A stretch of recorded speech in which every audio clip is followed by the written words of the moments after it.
Cold store ढहने से दर्जन भर से अधिक मजदूर दबे, राहत बचाव में जुटी टीम। जी हां, आपको बता दें कि फाफामऊ थाना क्षेत्र के चंदापुर स्थित कोल्ड स्टोर में सोमवार की दोपहर ढह गया, जिससे दर्जन भर से अधिक मजदूर मलबे में दबे होने का मामला सामने आया है। हालांकि पुलिस प्रशासन स्थानीय लोगों की मदद से राहत बचाव में जुटी हुई है।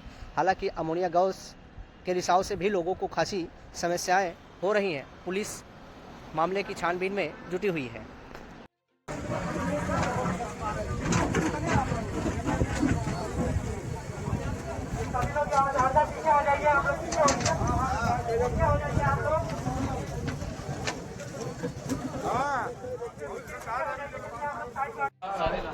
सहरसा के क्या नाम है आपका? क्या हुआ था? एम्बुलेंस वाला भी नहीं शानदार। कितने लोग थे लगभग?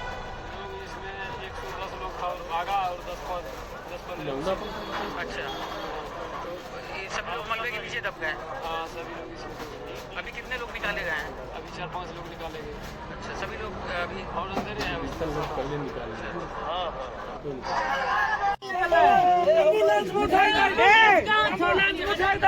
एम्बुलेंस गल्ला है।